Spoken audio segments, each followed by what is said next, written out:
अगर आप class 12th का बोर्ड एग्जाम एनआईएएस के साथ देने वाले हैं या दे चुके हैं और एक जेई एस्पिरेंट भी हैं, आप जेई मेंस का पहला अटेम्प्ट दे रखा होगा, दूसरा अटेम्प्ट के लिए अप्लाई किए होंगे या करने वाले होंगे, तो कैसे आपको सारा एप्लीकेशन प्रोसेस में ध्यान देना होता है, क्या क्या चीज़ों का, उसके साथ साथ करेक्शन में क्या क्या करेक्ट होगा, वो सारा कुछ मैं बताने वाला हूँ। साथ में ये भी जानेंगे कि काउंसलिंग प्रोसेस कैसे होता है नए स्टूडेंट्स के लिए पर्टिकुलरली, वो सब इसमें मैं बताना हूँ जो कि यूट्यूब पे कहीं पे भी नहीं मिलता है। तो मेक श्योर आपने चैनल को सब्सक्राइब कर रखा है, काउंसलिंग से रिलेटेड सारे सपोर्ट यहाँ पे मिल रहे होते हैं।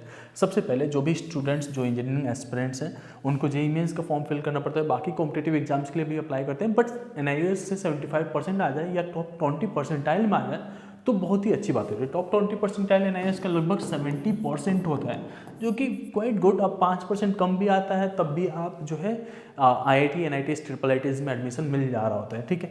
तो इसलिए भी बच्चे एनआईएएस को चूज करते हैं, लेकिन फॉर्म फिल करते हैं समय कुछ गलतियां करते हैं, स्टेट कोड ऑफ एलिजिबिलिटी गलत हो जाती है, ये सारी चीज़ें हम लोग इसमें समझने वाले हैं कि क्या आपने सब कुछ सही किया है कि नहीं।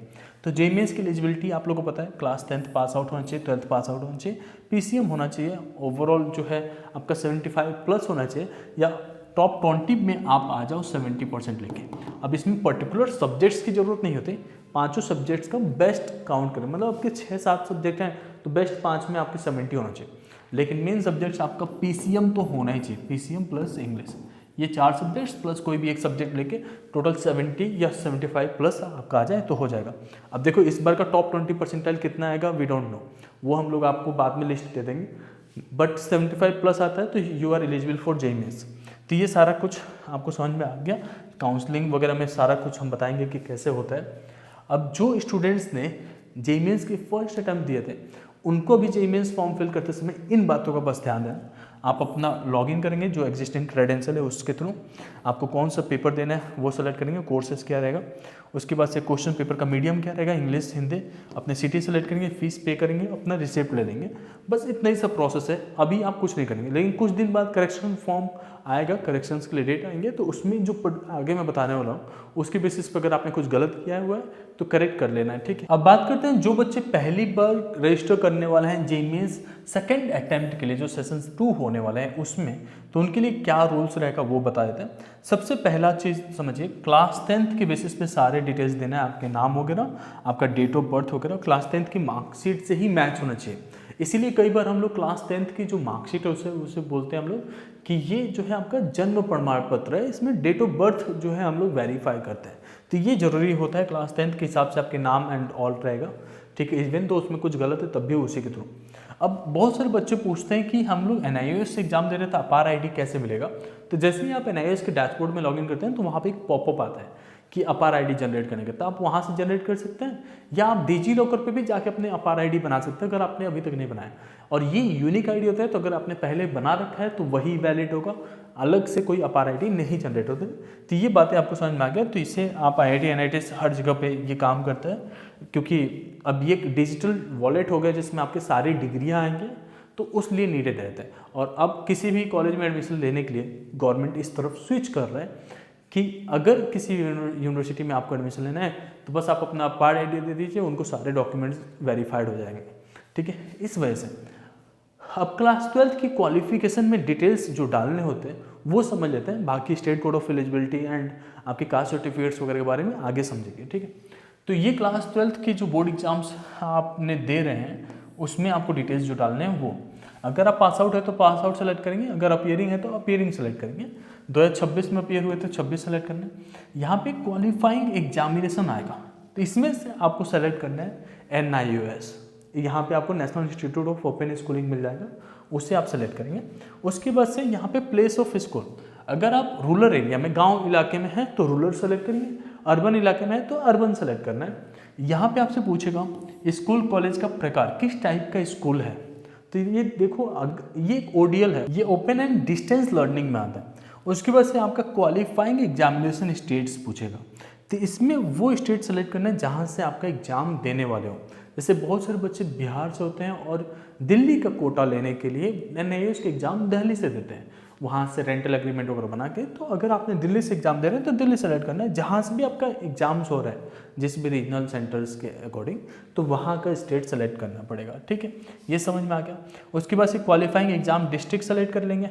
इसमें से सबसे बड़ी इशू आती है स्कूल का नाम वो करने का। तो बोर्ड का नाम तो आप NIOS लिख देंगे, इसमें कोई दिक्कत नहीं है। रिजल्ट का मोड आप वो डाल सकते हैं कि परसेंटेज था।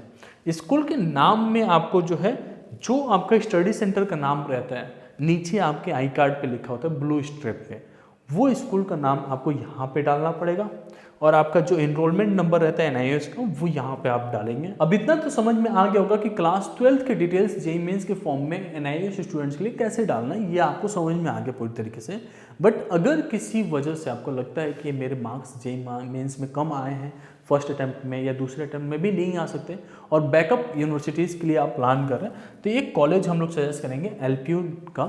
LPU नेक्स्ट एग्जाम्स हो रहा है, जिसके थ्रू आप जो है JEE मेंस के तरीके ही यहाँ पे भी एंट्रेंस एग्जाम देते हैं, और उसके बेसिस पे आपको अच्छा खासा स्कॉलरशिप मिल जाता है।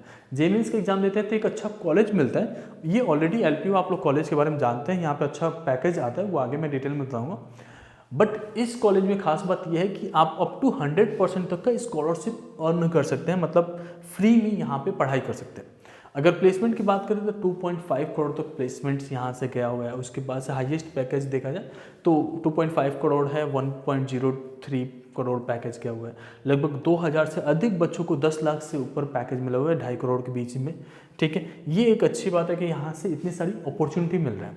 लगभग इनके पास 2100 रजिस्टर्ड रिक्रूटर है, मतलब जो काम देने के लिए आते हैं, जो नौकरी देने आ रहे हैं। उसके बाद से 5,500 से ज़्यादा बच्चों को फॉर्च्यून 500 में जॉब मिल रखी है।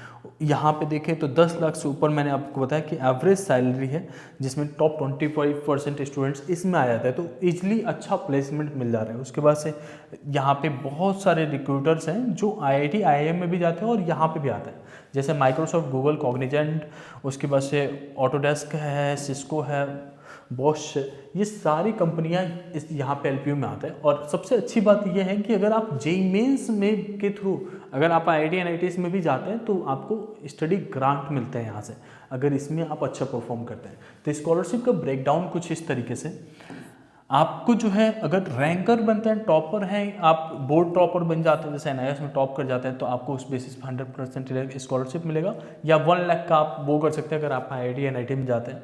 ये फैसिलिटीज़ होता है, ठीक है। उसकी वजह से आपको जो है फ्री जो है अकोमोडेशंस का ऑप्शन मिल जाता है, 4 सीटर नॉन AC में देते। उसके बाद से लगभग 10 लाख तक का स्कॉलरशिप बाकी स्टूडेंट्स को मिलता है, जो अच्छा परसेंटेज नहीं, लाइक टॉप तो सारे बच्चे नहीं कर सकते ना। अगर 60% भी आते हैं, 52% आते हैं, तो जो जिस स्लैब में आते हैं उस बेसिस पे आपको 60%, 50% या 70% तक का स्कॉलरशिप मिलता है, उनके जो भी कोर्सेस हैं उसके बेसिस पे। तो अगर BTech करना चाह रहे हैं या कोई भी कोर्सेस में ज्वाइन करना चाहते हैं और LPU यूनिवर्सिटी चूज़ कर रहे हैं, तो ये आपके लिए बेटर अपॉर्चुनिटी होता है। और इनका जो है एंट्रेंस एग्जाम्स के थ्रू एडमिशन हो रहा है, तो एंट्रेंस एग्जाम्स के लिए अप्लाई करने का लिंक हमने डिस्क्रिप्शन दे रखा है। और ये कूपन कोड अगर आप यूज़ करते हैं तो आपका जो भी एग्जाम्स का फीस है, जैसे एग्ज़ाम फॉर्म का फीस 1000 है, तो उसमें आपको मैक्सिमम डिस्काउंट मिल जाएगा इससे।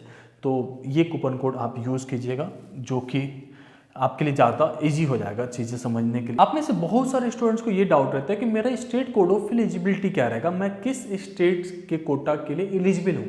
तो जिस भी स्टेट में आपका बोर्ड एग्जाम्स कंप्लीट हो रहे हैं, आप उस स्टेट के एलिजिबिलिटी के लिए हैं, स्टेट कोड ऑफ एलिजिबिलिटी का ऑप्शन चूज़ कर सकते हैं, जो JEE मेंस में प्रोवाइड होता है। इवन जैक दिल्ली के काउंसलिंग में पार्टिसिपेट कर सकते हैं अगर आपने दूसरे स्टेट से हैं और दिल्ली में अपना NIOS का एग्जाम्स दे रहे हैं। तो ऐसे काफ़ी स्टूडेंट्स होते हैं जो रजिस्टर करते हैं अगर बिहार से, UP से हैं, बट दिल्ली का एग्ज़ाम सेंटर लेते हैं, जिससे कि उनको जो है वहाँ का कोटा मिल सके वहाँ के BTech कॉलेजेस में जाने के लिए। तो ये एक बेटर अपॉर्चुनिटी होता है अगर आपने जो भी लाइक लेट से कि आपने राजस्थान में रजिस्टर कर रखा है एग्ज़ाम देने के लिए, तो आपको राजस्थान का जो 85% कोटा है वो मिलेगा।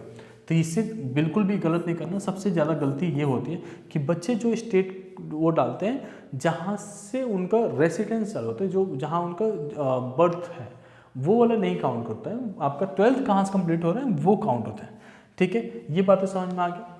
अब आता है आपका EWS और OBC NCL के सर्टिफिकेट्स और SC ST की सर्टिफिकेट। तो EWS और OBC NCL की सर्टिफिकेट जो है अप्रैल काउंसलिंग के लिए ये इंपॉर्टेंट होता है, उससे पहले ज़्यादा इंपॉर्टेंट नहीं है। उससे पहले डॉक्यूमेंट है तो ठीक है। बट काउंसलिंग के लिए 1 अप्रैल 2026 के बाद का होना चाहिए। तो जैसे ही आपका सेकेंड अटैम्प्ट कंप्लीट होगा, आपके पास ये सर्टिफिकेट बन जाना चाहिए जिससे कि काउंसलिंग में आप लगा सको, जब आपका जोशा की काउंसलिंग होगी उसमें, ठीक है। उसकी वजह से ST के लिए बात करें, SC ST के लिए, तो आप लोग का देखो कास्ट सर्टिफिकेट बार बार चेंज इतना नहीं होता है, बट वे रिकमेंड, इसके लिए कोई प्रोविजन नहीं होता है NTA की तरफ से कि आपको इस समय पे पर्टिकुलर समय पे आपको इशू करना है सर्टिफिकेट, बट रिकमेंडेड ये होता है कि आप भी एक लेटेस्ट में इशू करवा लो, मतलब उसी को रिन्यू करवा लेते हैं। अप्रैल 1 तारीख के बाद का रहेगा तो कोई दिक्कत नहीं आती। बाकी जो आपके पास पुराना सर्टिफिकेट है वो भी काम करता है, अगर नहीं है तो बनवा लेना जरूरी है। क्योंकि NIOS का एग्जाम्स थोड़ा लेट होता है तो बच्चों को ये भी डर रहता है कि रिजल्ट लेट आएगा, फिर काउंसलिंग में कैसे पार्टिसिपेट करेंगे। तो मैं आपको बताता हूँ, लास्ट ईयर भी NIOS का एग्जाम जो है काउंसलिंग स्टार्ट होने के 1-2 दिन पहले आया था। इवन कई बार काउंसलिंग स्टार्ट हो जाता है तो बीच में आता है रिजल्ट, तो भी आपका रिजल्ट वैलिड होता है। कई बार वो डिजीलॉकर पे भी अपडेट हो जाता है, बाकी ऑनलाइन रिजल्ट्स भी एक्सेप्ट की जाती है, तो उसको लेके परेशान नहीं हो रहे हैं। आपका जो जोशा काउंसलिंग के टाइम पे जो भी वेरिफिकेशन प्रोसेस है सर्टिफिकेट्स वगैरह का, उस सब में हम लोग हेल्प करते हैं। जोशा काउंसलिंग में हुआ CSAP राउंड्स होते हैं, उसमें भी हम लोग आपको हेल्प आउट करते हैं। तो आपका जो भी सॉफ्ट कॉपी रहेगा वो भी आप अपडेट कर सकते हैं ड्यूरिंग काउंसलिंग, ठीक है। और बात रही आपकी फिजिकल मार्कशीट की, जैसे काफ़ी स्टूडेंट्स ये सोचते रहते हैं कि मेरा फिजिकल मार्कशीट नहीं आएगा, hard copy of the marksheet नहीं आएगा तो पता नहीं कहीं रिजेक्शंस ना मिले काउंसलिंग वगैरह में। तो काउंसलिंग में कोई दिक्कत नहीं होता, बट कॉलेज टाइम पे आपको वो वेरिफिकेशन के लिए दिखाना पड़ता है। तब तक जैसे कॉलेज ज्वाइन करते हैं तब तक आपके घर पे फिजिकल मार्कशीट भी आ गया होता है, तो ये कभी दिक्कत नहीं करता है, ठीक है। होपफुली आपको ये वीडियो हेल्पफुल लगा होगा, आपने सारा कुछ समझे होंगे और कोई गलती नहीं करेंगे JEE मेंस के फॉर्म में।